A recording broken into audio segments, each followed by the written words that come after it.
Latina women in particular have experienced a steep rise in unemployment. Sharon Epperson has more on a nonprofit looking to help Latinas achieve more financial stability.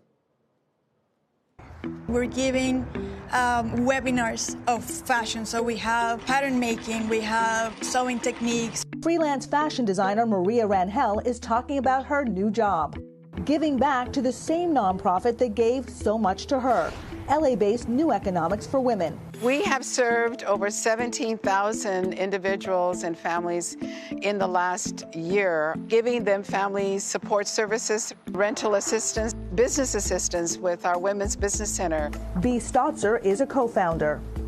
When you started the organization, what did you see were some of the greatest barriers for Latina women? Not having the right wages, not understanding what a career looks like, not having access to capital, not having access to credit.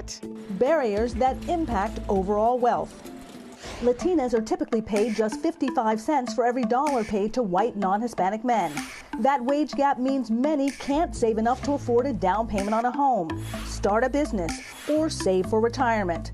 The result is an even wider wealth gap. Single Latinas own only $100 in wealth for every $28,900 single white men own.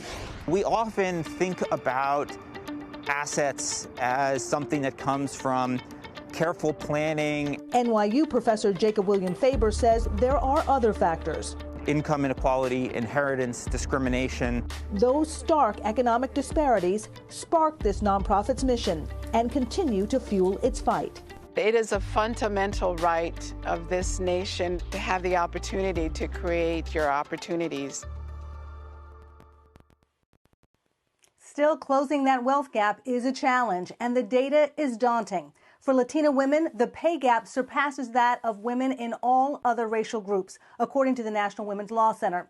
It estimates that Latinas stand to lose over $1.1 million over a 40-year career due to that wage gap. And on average, a Latina who starts working at 20 will have to work until the age of 92 to earn what her white male peer earned by the age of 60.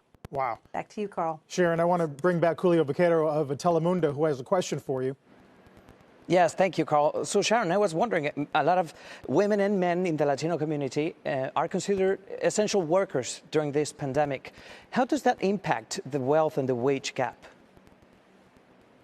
Well, that wage gap is significant, Julio, because we're talking about essential workers, which is the pandemic term for the working poor. Many of these people have been underpaid and paid less than their white counterparts at various jobs, whether it's on the front lines in healthcare or working in childcare or working in retail at a grocery store or what have you.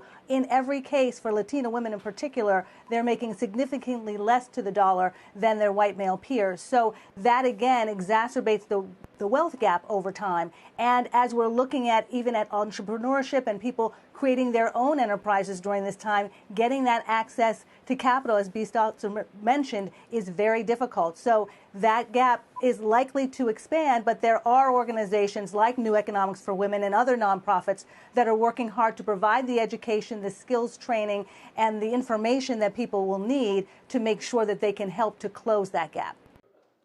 Shepard Smith here. Thanks for watching CNBC on YouTube.